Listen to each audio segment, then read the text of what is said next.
Good day and welcome to the Aditya Infotech Q1FY26 conference call hosted by ICICI Securities Limited. As a reminder, all participant lines will be in the listen-only mode, and there will be an opportunity for you to ask questions after the presentation concludes. Should you need assistance during the conference call, please signal an operator by pressing star then zero on your touch-tone phone.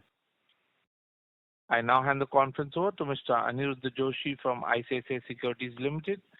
Thank you, and over to you, sir. Thanks, Zico. On behalf of ICICI Securities, we welcome you all to Q1FY26 results conference call of Aditya Infotech Limited. We have with us today senior management represented by Mr. Aditya Khemka, Managing Director, Mr. Anup Nair, President, Strategy and Business Development, and Mr. Yogesh Sharma, Chief Financial Officer. Now I hand over the call to the management for their initial comments on the quarterly performance, and then we will open the floor for question and answer session. Thanks, and over to you, Aditya sir. Thank you, Aniruddha, and good evening, everyone. First of all, thank you for joining us today for this maiden earnings call. We have uploaded the investor presentation on the stock exchanges, and I hope everybody had an opportunity to go through the same. 2025 has been a milestone year for Aditya Infotech. We got listed on both NSE and BSE on 5th August this month, marking a new chapter in our growth journey.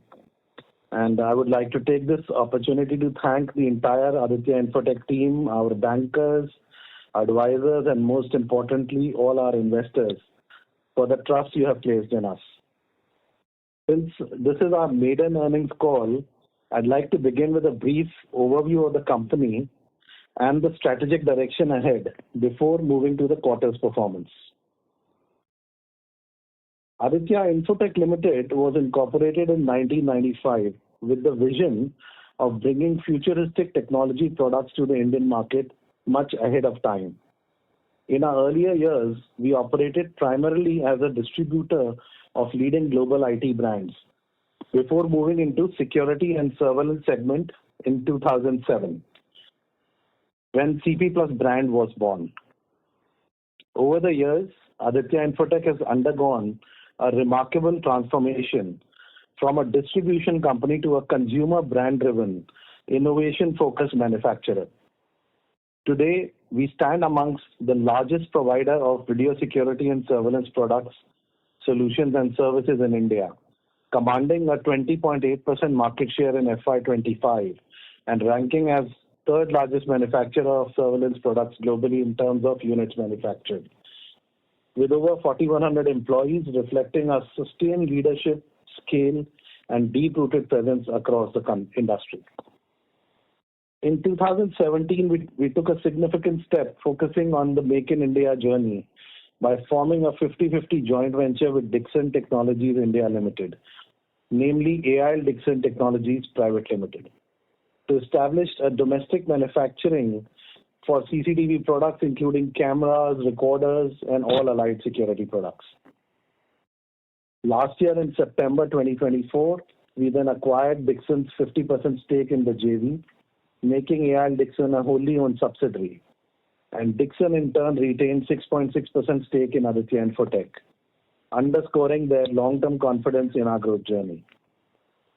Today, we operate a state-of-the-art manufacturing facility in Kadapa, Andhra Pradesh, with an installed capacity of 1.5 million units per month, spread over more than 3.5 lakh square feet.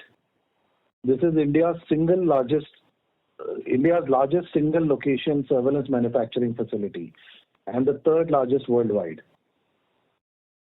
Our manufacturing capabilities are backed by strong research and development initiatives, and we have a dedicated R&D facility with highly experienced engineers in Noida who play a pivotal role in designing and developing new products, incorporating customer feedback, and enhancing existing technologies.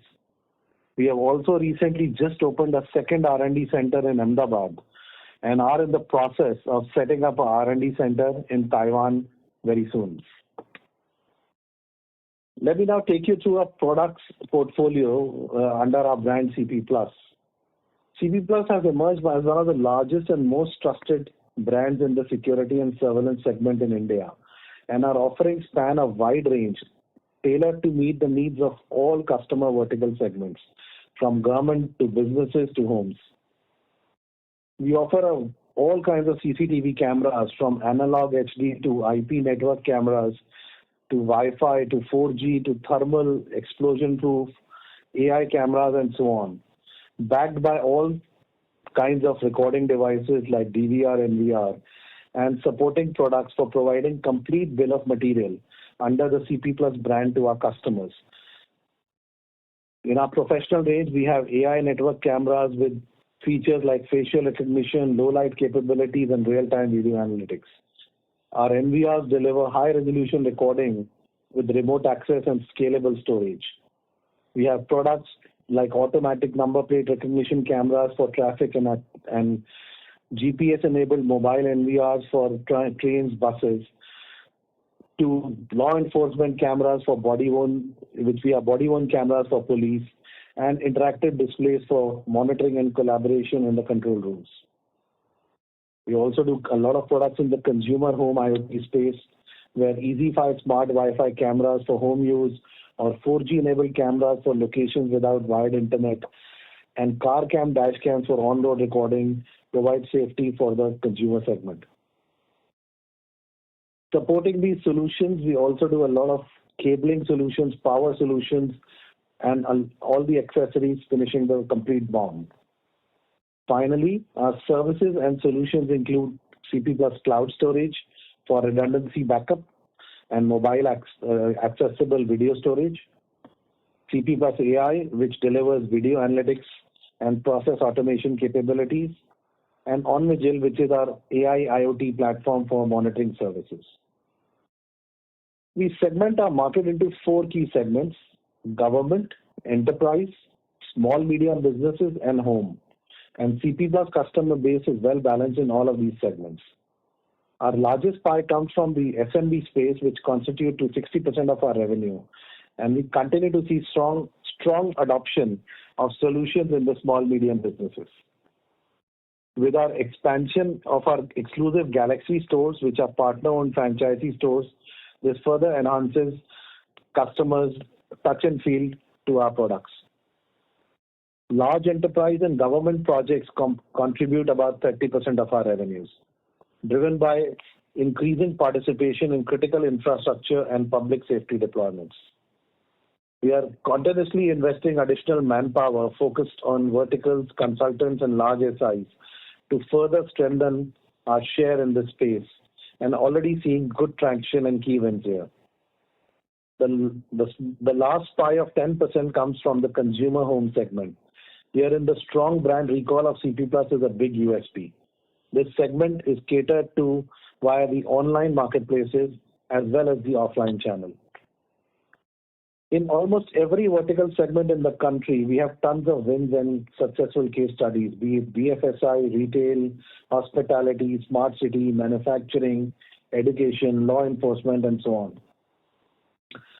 Our competitive edge is anchored in scale, brand leadership, innovation, and customer engagement. We are the largest manufacturer of surveillance products outside China and the first player to create a true consumer brand in India's security and surveillance industry.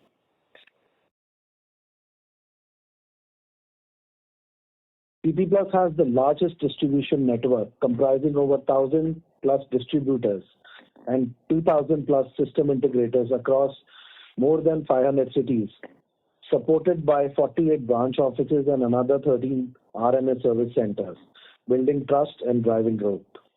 Our marketing initiatives, ranging from celebrity endorsements and high-impact campaigns to omni-channel below-the-line marketing and promotions, reinforce our tagline, "Upar wala sab dekh raha hai," and strengthen our leadership in the security and surveillance sector. CP Plus is also deeply committed to skill development and capacity building in partnership with the Ministry of Skill Development and Entrepreneurship, and have successfully engaged over 50,000 participants until now under our Mission Tech and other training programs, strengthening the talent pool and fostering industry-wide growth. To give you a flavor on the industry overall, this industry in India is undergoing a period of strong expansion, driven by rapid urbanization, rising security consciousness, and significant government-led infrastructure spending. According to Frost & Sullivan report, the Indian video surveillance market is experiencing a surge with market value estimated at 106 billion rupee during fiscal 2025. The growth is expected to continue at a CAGR of 16.5% annually until FY30. And number of video surveillance units sold is also poised for significant growth from 39.7 million now in 2025 to go to almost 75 million by FY30. This growth can be attributed to several factors, including rising awareness and prioritization of security by both individuals as well as businesses, along with government initiatives promoting advanced security infrastructure in the safe and smart city projects. Additionally, technological advancements in security and surveillance technology and advanced video analytics like Gen AI further make these products and solutions increasingly appealing. One important point that resets the industry now, which I would like to highlight, is the new norm of STQC certifications under the PPO and CRO set by the Government of India.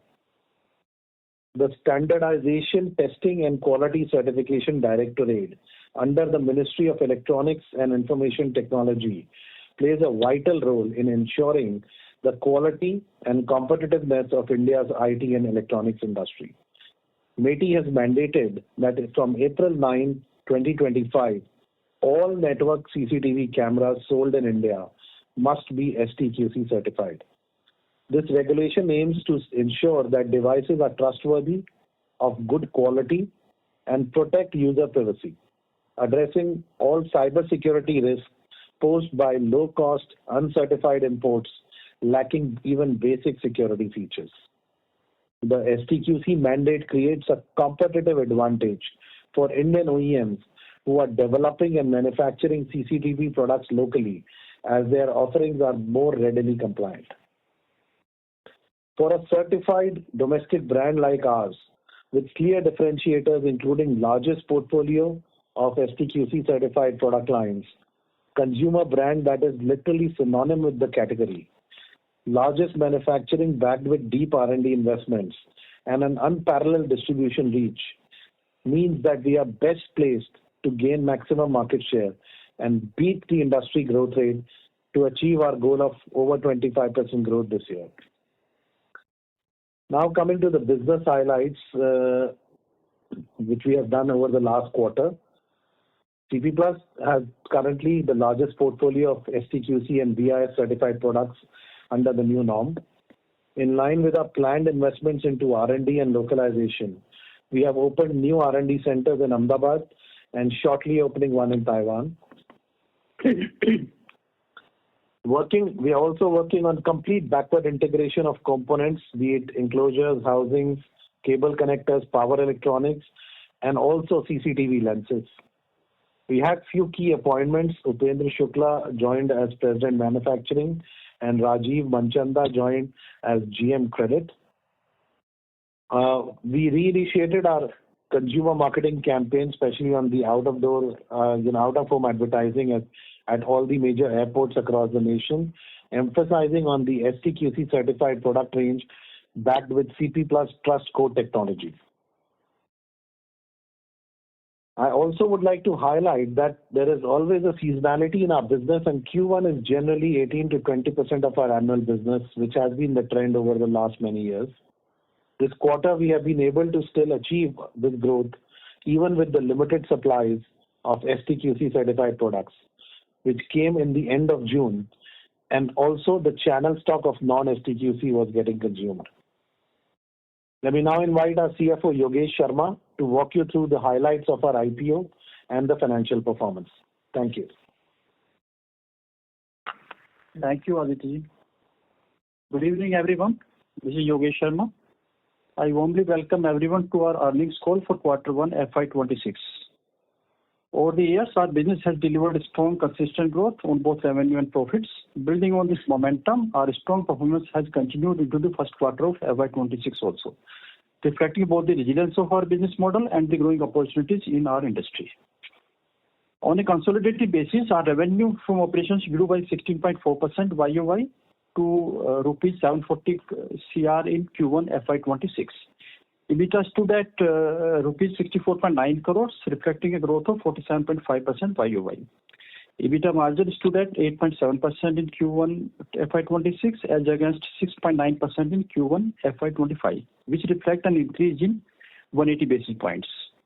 Our PAT stood at rupees 32.9 crores, reflecting a growth of 46.1% YOY. PAT margin stood at 4.4% compared to 3.5% in the same quarter last year, which reflect an increase of 90 basis points. In August 25, our IPO successfully raised 1,300 crores through a combination of fresh issue and offer for sale. From the 500 crore fresh issue, we allocated 375 crore towards the repayment of borrowings. As of 31st May 25, our total borrowings stood at 423 crore. This repayment has reduced our gross debt by 89%, bringing it down to just 48 crore. This substantial deleveraging will significantly reduce our finance cost, enhance profitability, and freeing up internal resources to fund strategic growth initiatives, capacity expansion, and innovation and programs.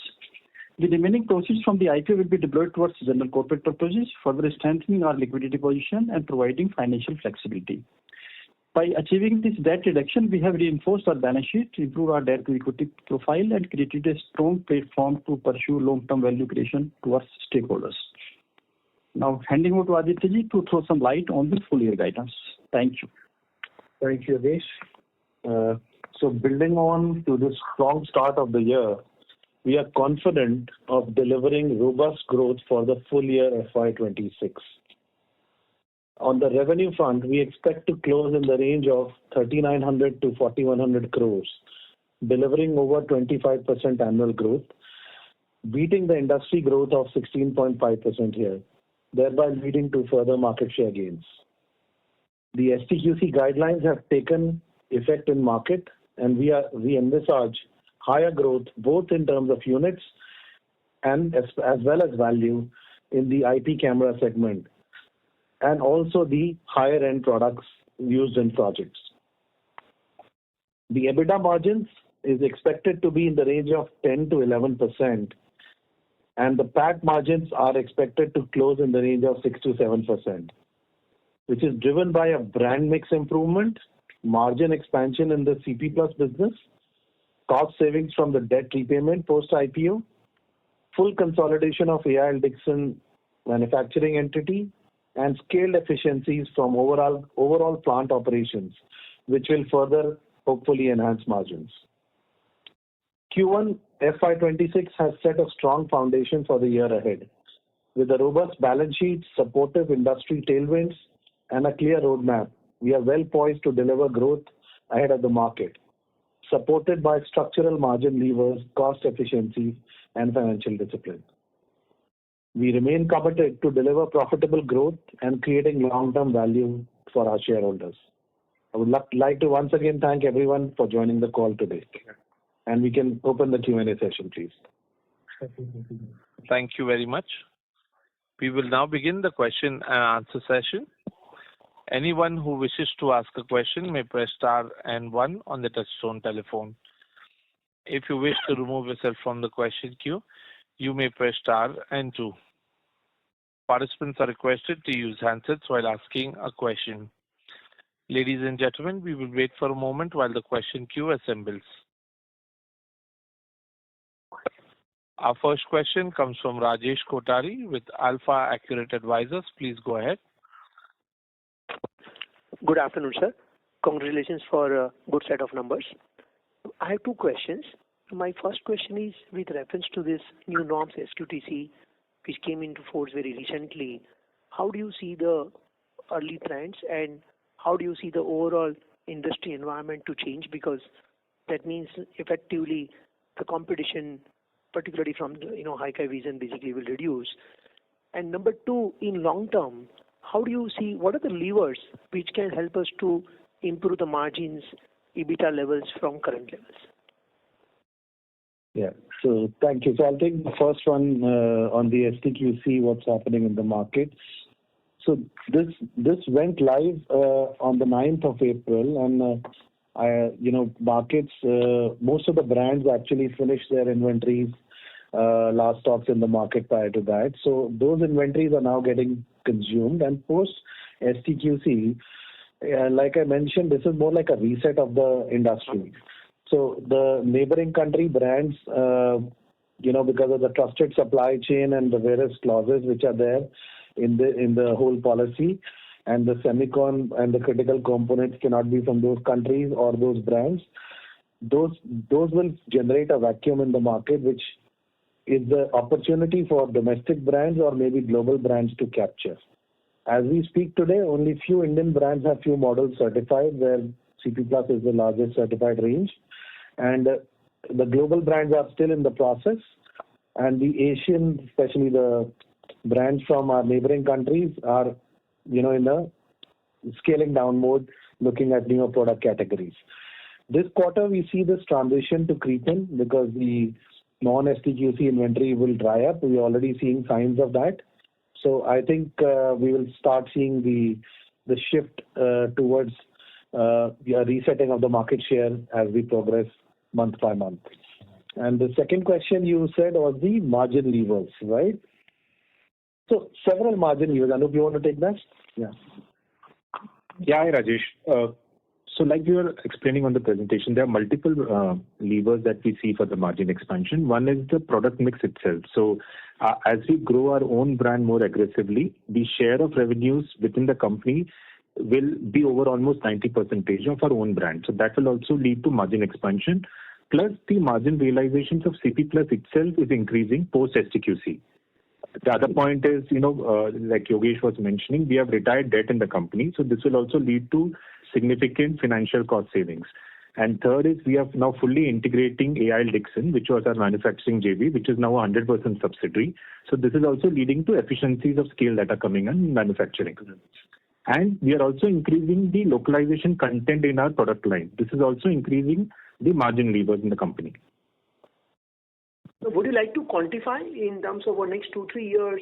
How do you see the all these four factors leading to what kind of target EBITDA level margins you are expecting before interest and before depreciation?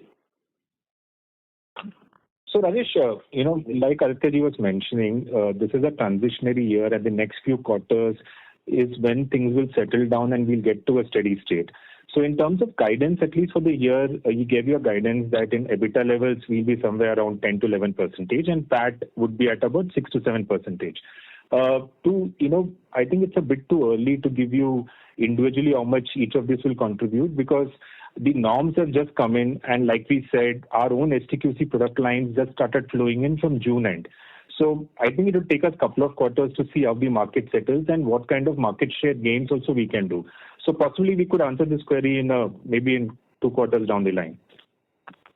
Great, sir. Thank you, sir. Thank you. Thank you. Our next question comes from Dhruv Jain with Ambit Institutional Equities. Please go ahead. Thank you so much for the opportunity, sir. I had 2 questions. Sorry to interrupt you, Mr. Dhruv Jain. Yeah, your audio is not so clear. We are unable to hear you, sir. Can you hear me now? Is this better? Sorry, sir. Can you say something? Is this better?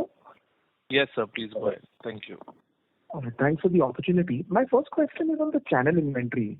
So, post STQC implementation, what we understood was there was a lot of pre-buying in the market. So just want to understand, where is the market right now in terms of channel inventory? And, incrementally, how are you looking at, that sort of getting eased out through the year? That's my first question. Yeah, so Dhruv, right? Dhruv, yeah. So Dhruv, I think, so as I just mentioned, the inventories are seeing signs of drying up. So I don't think they last beyond this quarter. Even in this quarter, many models, like there is a wide range of products, many SKUs have dried up. Certain parts of the country have already started shifting to the new norms and the new range, because they are adopting faster. We are seeing good traction in South and West India already on STQC. And things are, already shifting. So we believe within this quarter, the whole old inventory will literally dry up completely, and the whole market has to be fully shifted toward the STQC norms. Sure. My second question is on, in this quarter, you have seen a very sharp growth, right? So just want to understand, firstly, what was the mix between volume and value growth? And, incrementally, what is the price differential between a non-STQC model or, say, an IP camera versus the other camera? So just because we've also seen a very sharp improvement in your gross margins. So, Dhruv, the revenue growth for last quarter was only about 16%, which is more or less in line with the industry. So it's not been the sharp growth, especially when we are guiding for 25% plus growth in the whole year. So I think it's just been normal growth. And, like we mentioned, our STQC supplies came in only towards the end of June. So it was the price rise was only in these STQC IP stocks. So whatever revenue growth that you have seen is purely mainly driven by the quantity, because the value increase in terms of the ASP increase has not really kicked in. That impact you will see in this quarter when we will be selling majorly STQC IP stocks. So broadly, what's the pricing differential between STQC and non-STQC models? Like, what's going to be the price hike that will come through in the market? Yeah, so I can explain it on the ASPC. If you divide, we segment the IP cameras into entry, mid, high, 3 buckets. In the higher end, the differential will be like smaller, 5-7% only, because those products were already made on a very high-end SoC with a lot of memory and security already. In the mid-range, it will be probably 10 to 15%. In the low-end entry level, now you can't make products on those cheaper SoCs. You need to double up the memory, put in a lot of fortifying technology inside the product to make it fully secure. There, the differential will be over 20% on the cost. Get the point. And sir, if I may, just one question. So, you also, if I'm not wrong, had a Dahua business, right, in terms of distribution. So, if my understanding is correct, that business will completely phase out, and you will start sort of pushing a lot more CP plus products. So that should be, how we should think the margins, right? And if you could spell out what's the difference between the margins for that Dahua distribution and your own margins, so that will help us in terms of understanding how this margin expansion will come through. So I think the differential is almost 3x, because that's a pure distribution business, like a distribution trading business. It has been a 1.5 decade relationship, but now with the new norms, most of these brands from the neighboring country are, getting disqualified. So we see a sharp decline in terms of revenue with respect to those distribution pie. And as I mentioned, the domestic brands will scale up. With CP Plus being the largest player, we see a larger pie coming to us. So I think that shift will happen, and the differential is 3x the margin. Great. Thank you so much, and all the best. Thank you. Thank you. Thank you. Our next question comes from Gokul Maheshwari with Auriga Capital Advisors LLP. Please go ahead. Yeah, hi. Thank you for the opportunity. My first question is that how much of your business would be coming from tender businesses, and what would be the terms of the trade different than your normal other B2C business? So Gokul, we first of all don't participate in tenders as a company directly. So our sales and go-to market is threefold. One is our dealer distribution and channel network, which is the distributors over 500 cities. Second is system integrators, which could be PSUs, large-scale PSUs, or large-scale system integrators or regional system integrators.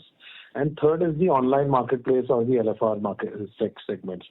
As a brand and a company, we provide products, technology, solutions, service, support, hand-holding, everything, but we don't bid to the end user or don't do direct end user business. With respect to the trade terms, it's in the distribution and SI pretty much similar. If there is a large-scale case, we also try to work on secure terms because the exposures are larger. And generally, these are sometimes large organizations picking up those large cases. Okay, great. And my second question is on the Dawa brand. This brand is going to decline this year. So in your overall guidance, what is the growth rate which you are assuming for the core CP Plus brand and the sort of decline which you are budgeting for the Dawa brand? Hi, Gokul, Anup here. So, yes, you rightfully pointed out that Dawa will slowly start declining because as the non-STQC IP stocks of Dawa that we have, that's the only IP stock that is going to sell. And if you see the overall industry growth rate also, when we are saying that the industry is growing by 16-17%, it's the IP portfolio which is growing almost 25% plus, where these players cannot participate. So, just to give you an indication, I think this year also in Dawa in terms of revenue, we would possibly see a decline of more than 25-30% in the Dawa revenues year on year.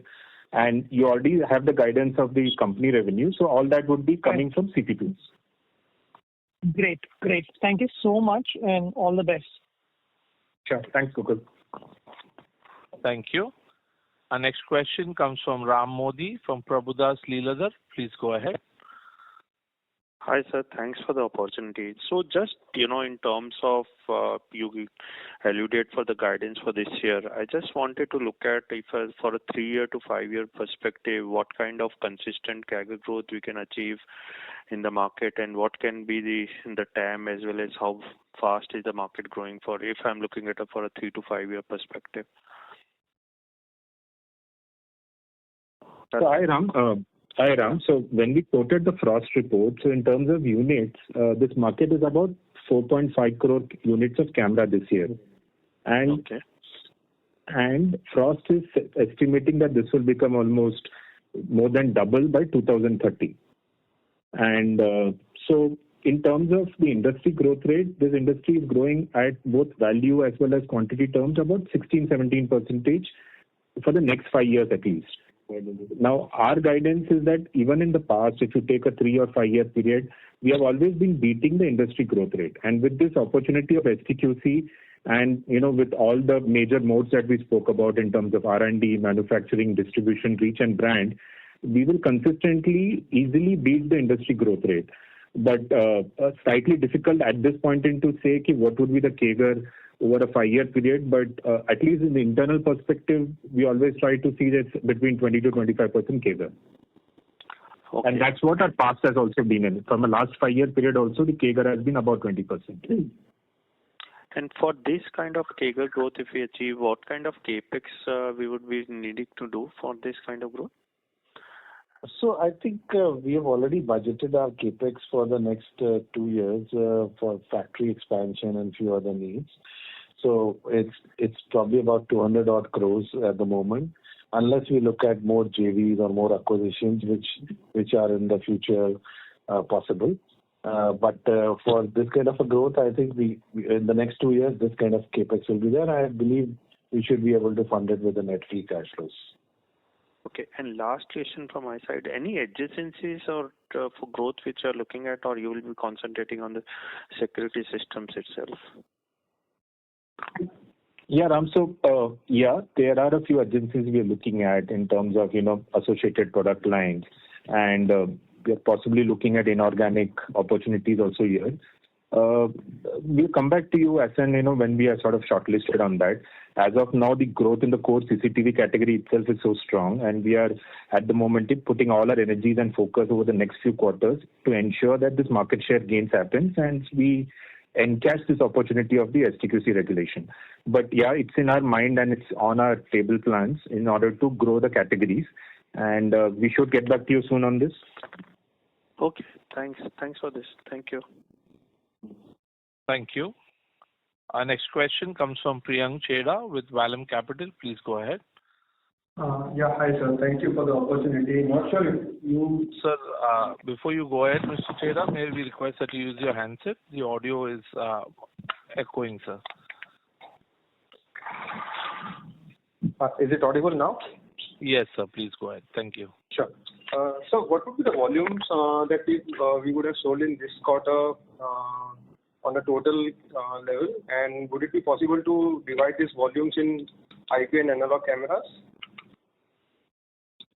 Anuj, I think slightly difficult to go into those details on this call. We can possibly get back to you on those details. So, from an indication perspective, I think what will give you a idea is probably in this quarter we'll sell 3x the quantities of IP cameras that we sold in the last quarter. So last quarter is really not a benchmark, but we can get back to you with the quantity breakups. Sure. And one last question on this STQC implementation which has happened. Have you seen the final cameras that were getting imported? I believe on a full year, India used to import somewhere around 5,000 crores worth of cameras from the neighboring countries mainly. Have you seen that going down with the implementation of this STQC? Yes, 5,000 was. Sorry, what is the figure you said? From the HSM code which I could gather, it was roughly around 5,000 crores.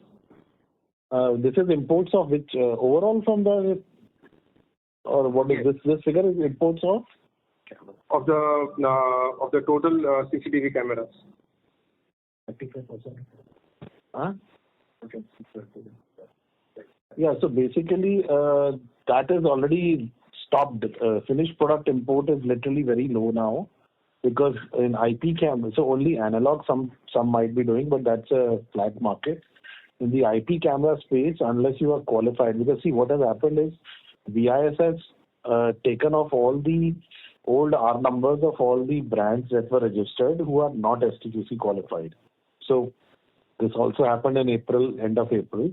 And to obtain the new BIS, it has to go model wise. We have to get the certification done and then get the R number from BIS. So it's a process which is being followed, and without that you can't sell. So I don't know if some people doing that without the R number is a different story. That's a grey market, which might be minuscule, but largely we see a great reduction on that. Got it. And in terms of our capacity, I suppose we had a capacity of 1.5 million cameras per month, roughly around 18 million units that we have. Would it be possible to call out the timeline?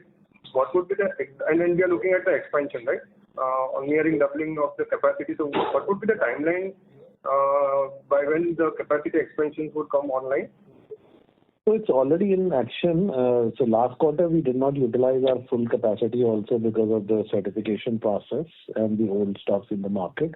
This quarter we are trying to scale up our capacity to almost 90-100% level.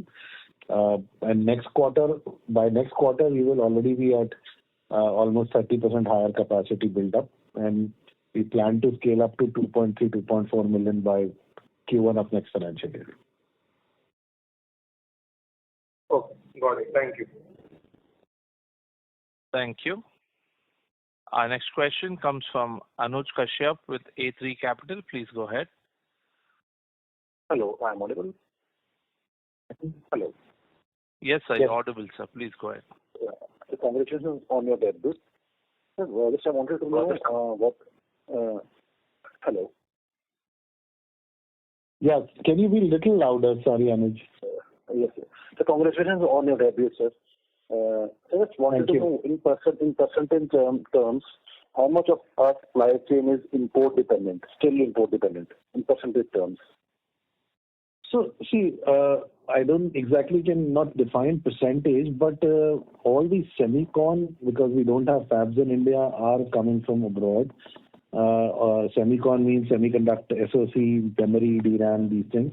And the passive electronic components are also coming from abroad because those ecosystems still do not have either quantity capacity or the quality or the cost capacity in India. And it's coming up, the government is pushing it, but until it comes, we are dependent on import, this is almost 60% of the BOM. The balance 40%, we are already in motion to localize, which is all the enclosures. We've already invested in most of the, housings, molds, cables, connectors, all those designs and everything, and it's already localized with third-party manufacturers, and the company has plans to set up own housing manufacturing also in the near future. So we'll use both in-house and third-party. Same with cables, connectors. We are doing some work on that also in-house and outside. We started the lens manufacturing also in India, and that will go into the volume in the coming quarter. So those things are in motion. So right now, it might be maybe more than 70%, but it will come down to 60%. Until the component electronics ecosystem comes in India. And that is true for almost every electronics. Yes, the government is doing it. But sir, is it country specific like imports? Like, do we have diversification like Taiwan or China, or we are only dependent on single country for that? No. See, in the new STQC norm, first of all, you can't use a Chinese SoC or a critical component. So almost out of that 35% of the BOM, which is the core and the heart and the brain, cannot be from China. So that is all moved to Taiwan fabs and Taiwanese or American companies, and we have already aligned with all of them. Over the last 2 years, the R&D and the teams have been working on that. The passive electronics, we continue to do some from Taiwan, some from China or Singapore. Those are small passive electronics. And sir, one more question, sir. Like, sir, in the near future, like 1 to 2 years, the ecosystem gets developed and we have our own lineups.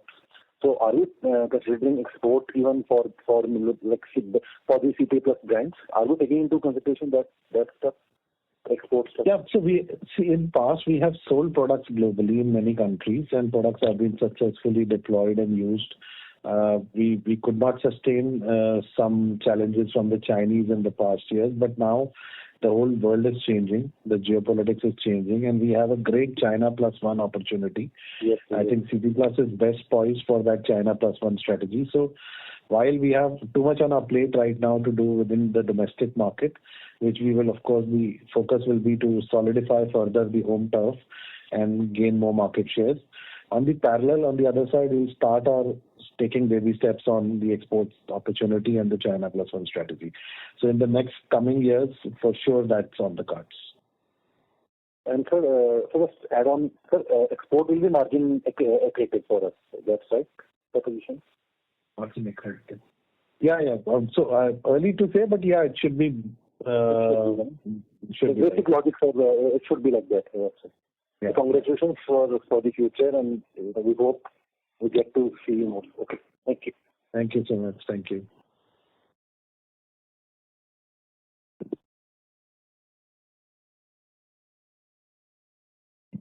Thank you.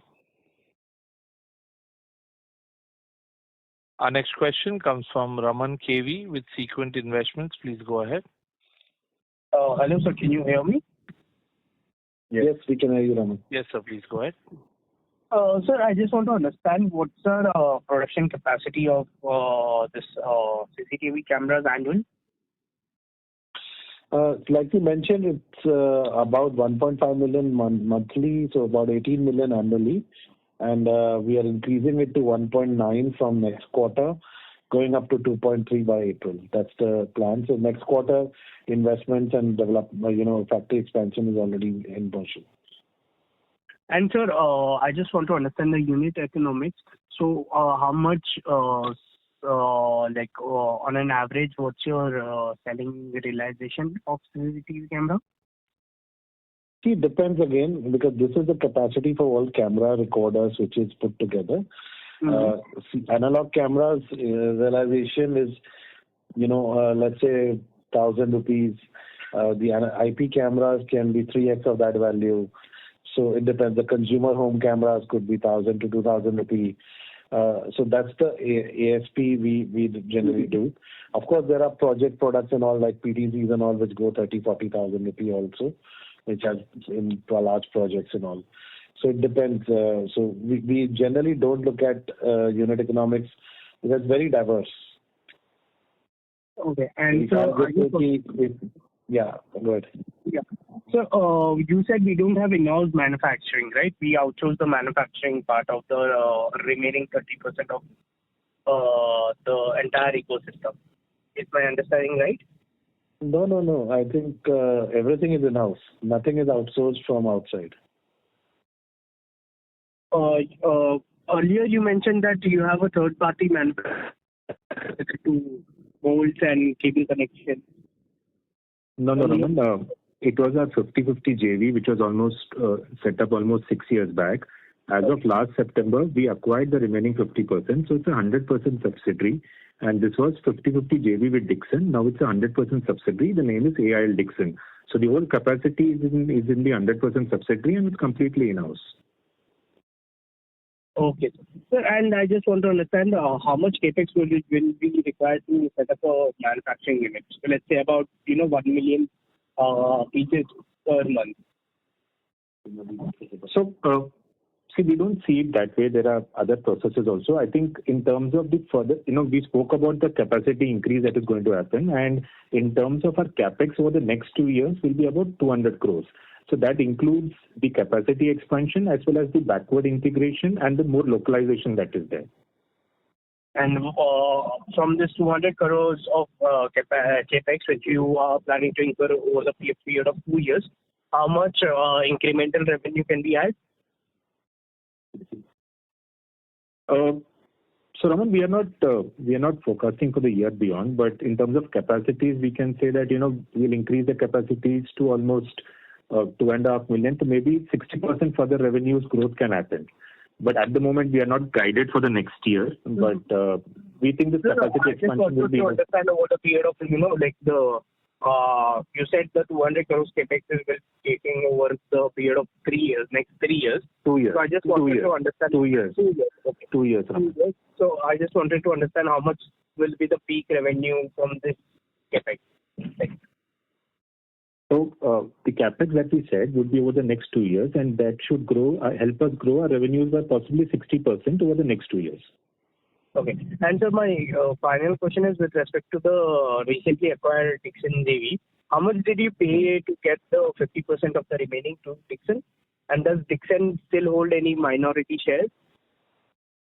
Yeah, so all that information was there in the DRHP. So this deal happened as of September of last year, but that was based on the financials of the year before.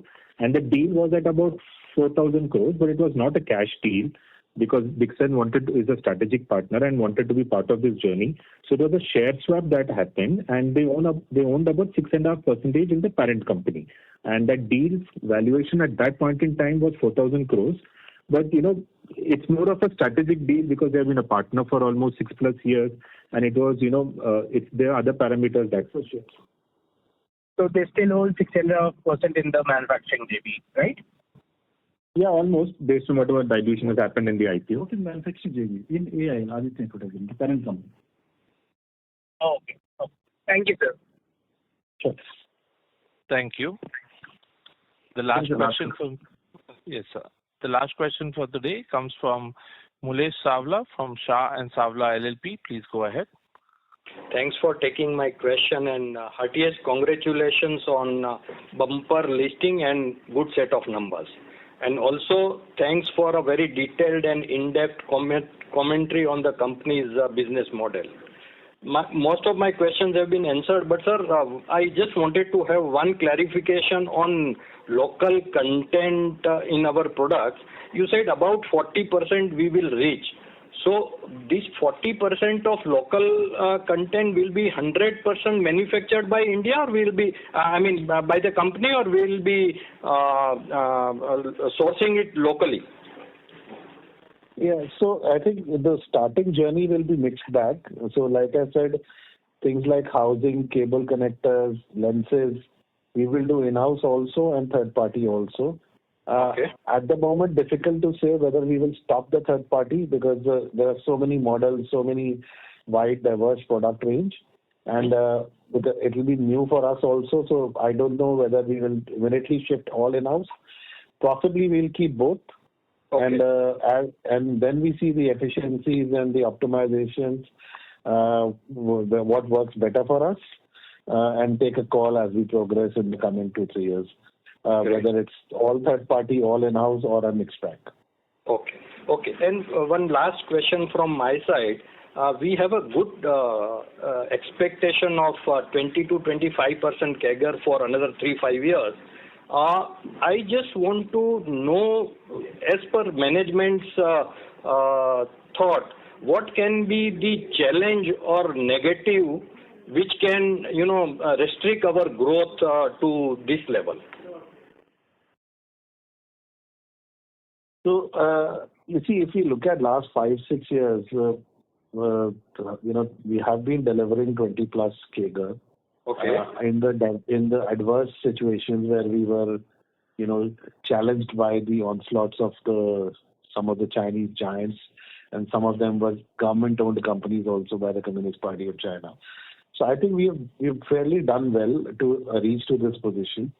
Moving forward, we feel we are in an even better position with the tailwinds provided by the government to have cybersecurity norms and other things in place, and with the further actions that the company is doing on literally every front, be it R&D, manufacturing, localization, or the go-to-market different strategies in different verticals. So I think we should be able to do that. Now, whether we scale X or a Y will, I think, all depend on how well we execute it. So I think we are all day in, day out working on our people, our strengths, and our execution to see that we are able to deliver what we are talking. Good. So even EBITDA margin also in the range of about 10 to 12% and PAT about 6 to 10%? So our next year guidance has been 10 to 11 EBITDA and 6 to 7 PAT. Further beyond that, let's see how it goes. I think once, as Anup mentioned, let the new norms stabilize the market and stabilize the new product range. Thereafter, we'll have a better visibility. Great. Thank you so much and wish you all the very best. Thank you so much. Thank you, everyone. Thank you. Ladies and gentlemen, as there are no further questions from the participants, I now hand the conference over to the management for closing comments. So thanks for ICICI for organizing this call, and thanks SGA for coordinating this. And this is our first earnings call, and we take all the wishes from everyone and hope to see you soon on the next earnings call. Thank you. On behalf of ICICI Securities Limited, that concludes this conference. Thank you for joining us, and you may now disconnect your lines. Thank you.